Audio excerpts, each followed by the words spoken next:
Welcome to Rice Rescue, by the way. Today, we're going to be messing with that.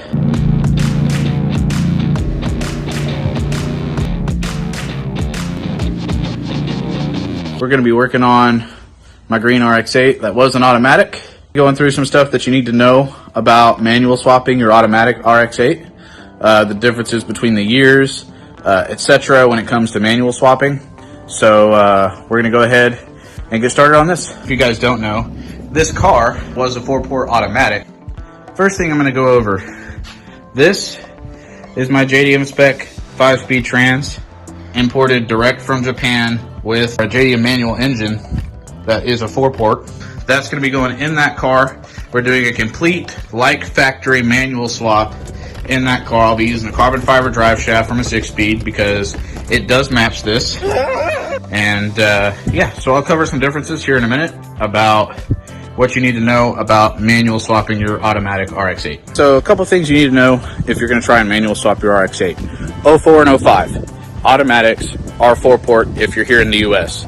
Period. End of story. There is no, that is a 4-port motor engine.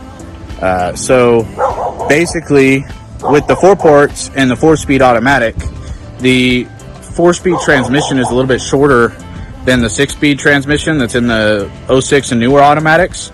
So in the newer automatics, the power plant frame is shorter, the drive shaft is different, so you're gonna need a different drive shaft and a different power plant frame to be able to throw a manual transmission in your car.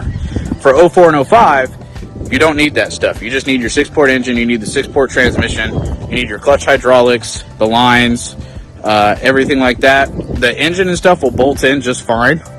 You won't need to modify anything to make it work. The only thing you will need is you will need to modify the ignition system. For the ignition switch, you need to run a wire from the ignition switch to the bottom of the fuse box in the engine bay for the starter solenoid. And then you also need to disconnect the cable from the back of the brake pedal, which I'll show you guys here in a little bit. That is what decides whether you can pull your key out of the ignition, because it senses it's in park. Kind of a weird setup they have there, but it works. So we're gonna make it so that I can pull the key out of the ignition without having the car in park. We have to pull, so in all automatic RX8s, you have to pull the transmission control module in order to get the clutch pedal in, because the transmission control module bolts right where the clutch pedal is going to go. So we have to pull that out. We're going to swap the brake pedal because the brake pedal is too wide. So we got one from a manual, so we're going to go ahead and swap that out. And then after that, we're going to go ahead and throw our clutch hydraulics in. And later on today, I have my silicone hose kit from T-Rex coming in, and we're going to go ahead and install that while the engine's out of the car, so that whenever the engine comes back, it's just a streamlined, easy drop-in install. We don't have to worry about anything else. I'm going to go ahead and run the wiring from the ignition switch and swap everything out. And so I'm going to walk you guys through that today.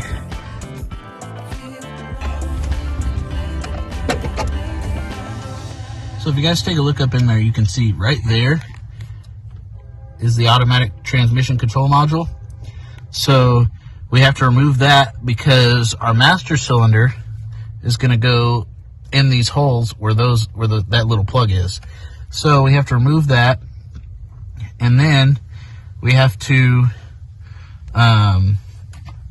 remove the brake pedal. You see how wide this brake pedal is? It's almost the length of my hand. That's not going to fit with our clutch pedal needing to go right here.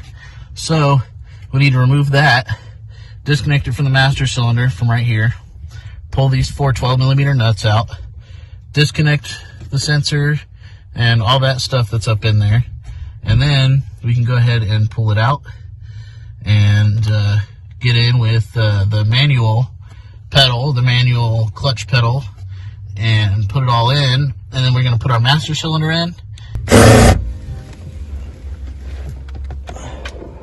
Alright, I'm pulling off the automatic transmission module right now. Alright, so this is the automatic transmission control module. You have your 2 plugs right here. They're just press release, pull them out. And then there is it sits in there like this. So there's a 10mm nut here, 12mm nut here, and then you just pull it off, slide it out, and it just slides out just like this.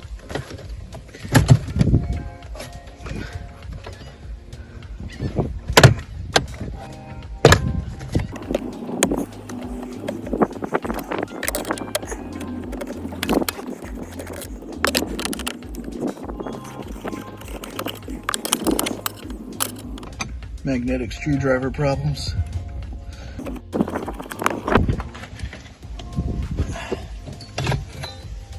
So that's going to come off just like that. Set that right there. And now I have a ton of room to get to everything on the brake pedal. Now I need to release the brake pedal from the master cylinder.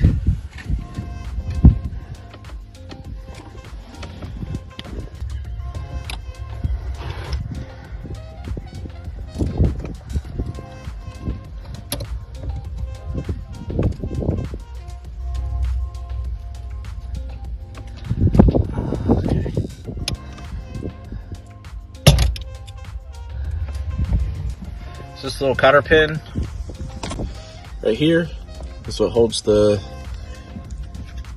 thing on the brake pedal. A little and then we have that. So this slides in here and then just kind of wraps around the brake pedal itself. So we'll have to bend that back whenever we put it back in.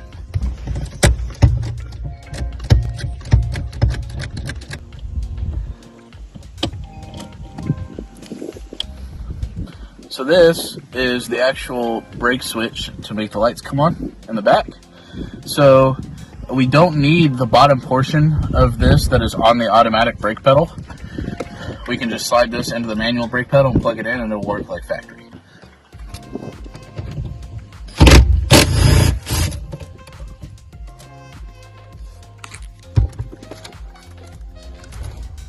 So there's one bolt from the top, there's going to be two in the top, and then 4 nuts on the back.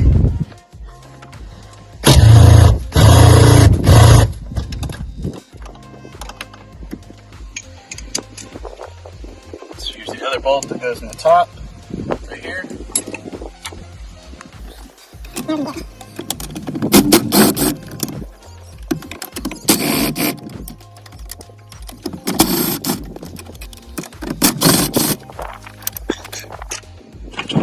There's a couple of little wire clips on here.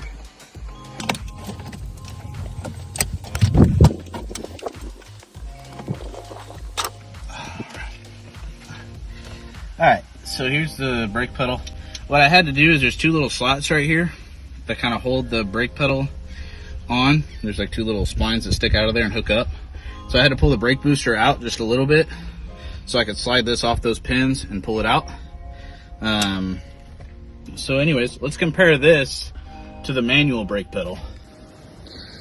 Alright, so here's the difference in the brake pedals. You can see this brake pedal's huge. This one's pretty tiny. This is that big massive thing that the cable slides into here and then it goes up to behind the dash and it goes up through to the ignition switch to prevent you from pulling the key out if you're not in park. But yeah, that's pretty much it. Otherwise they bolt in the same way, just like factory. Not much of a difference. Alright, so since we pulled the brake pedal out, you can see this little cable that's right here. That goes up to the ignition switch so that whenever you put this in anything other than neutral or anything other than park, you can't pull the key out. Well, so we're in park, I can pull the key out just fine. Now we're in drive and I can still pull the key out. So that means that my key will never get locked in from the shifter not being here anymore. And I can just leave that cable there. It's not going to mess with anything. I can just tuck it up somewhere. It's not going to hurt nothing. So that if, for some stupid reason, somebody wants to convert this back to an automatic, they can and not have to worry about needing that cable. So now what we're gonna do is I'm gonna go ahead and pull that plug out from the engine bay, put the master cylinder in for the clutch, the hydraulic line in for the clutch, and then I'll come back in here, we'll put the manual clutch pedal in there, we'll put the manual brake pedal in there, and all will be well in the world.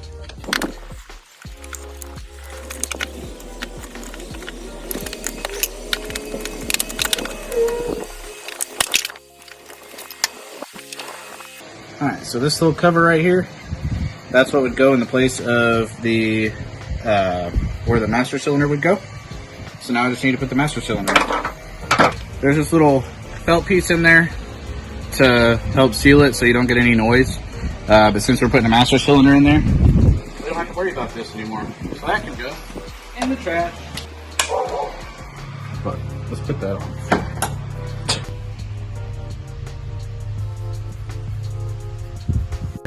I still need to run the wire from the ignition switch back over here, over and out to the starter relay so that it'll crank whenever I get the engine back in it.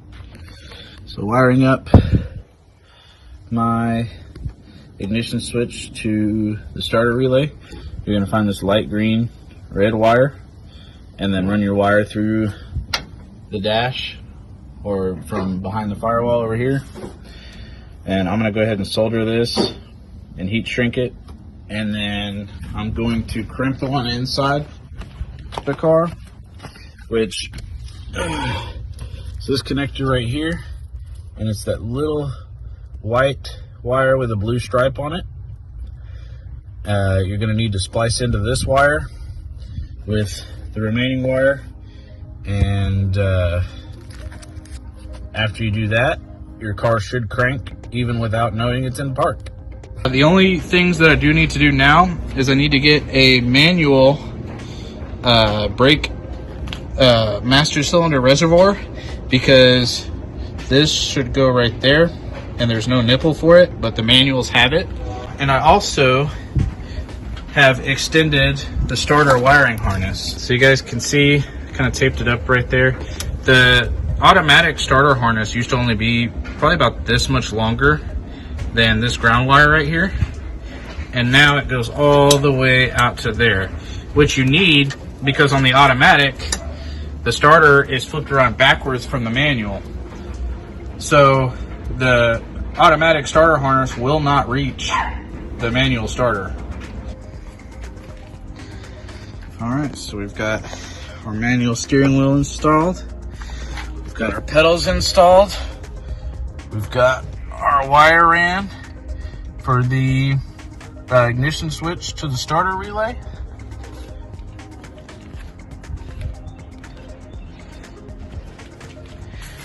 We've got our starter harness, which is now extended. And there's the wire coming out to the fuse box for the starter relay. And we're about ready to rock and roll. As soon as the engine's done, we should be able to drop it in and fire it up and not have any problems.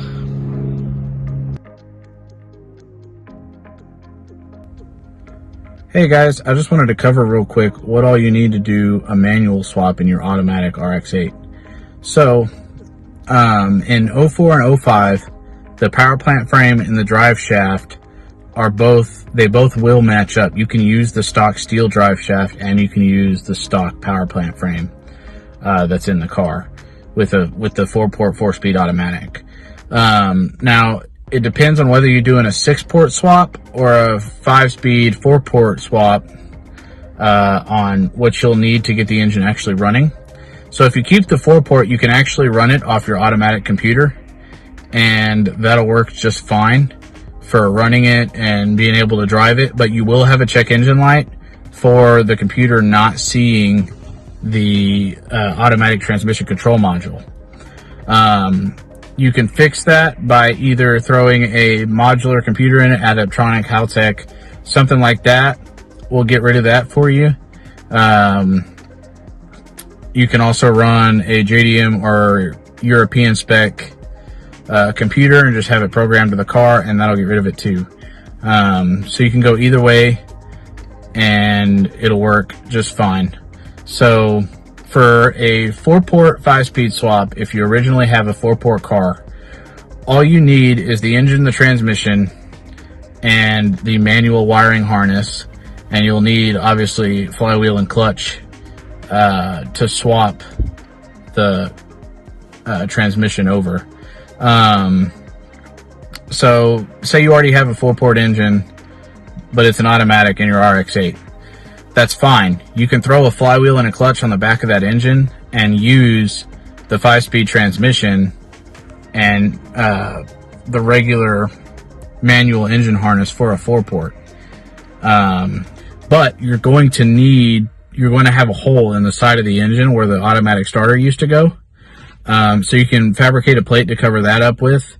The bell housing bolt pattern is the same. All you need is a manual starter, manual transmission, clutch, all that stuff. And then you need your clutch pedal, your brake pedal from a manual, because the auto brake pedal is too big, which I covered earlier. And you will also need to run a wire from the ignition switch out to the starter solenoid so that you can start it without it seeing that it's in park. Now, if you're going to do a complete 6-port swap in your 4-port, that's a little bit different. You need the 6-port engine, the 6-speed transmission, flywheel, clutch, all that stuff. You can still use the regular drive shaft power plant frame. That's fine. You will, however, need the 6-port computer to be able to run the engine correctly, and have that programmed to the car, to the key and everything. So there's that.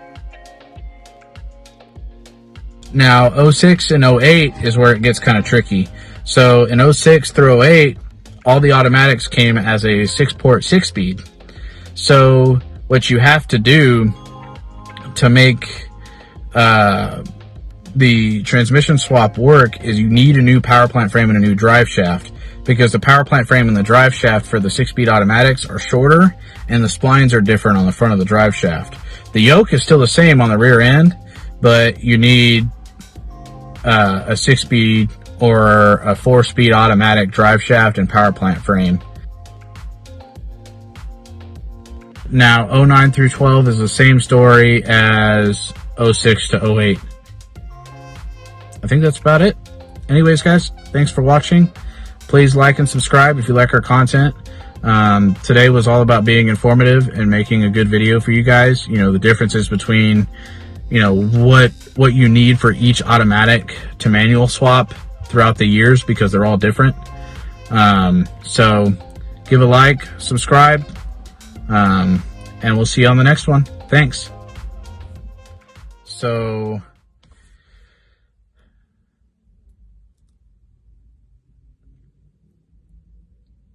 okay, Huntington, if you're watching this, just cut this last portion out where I'm not talking or making sense.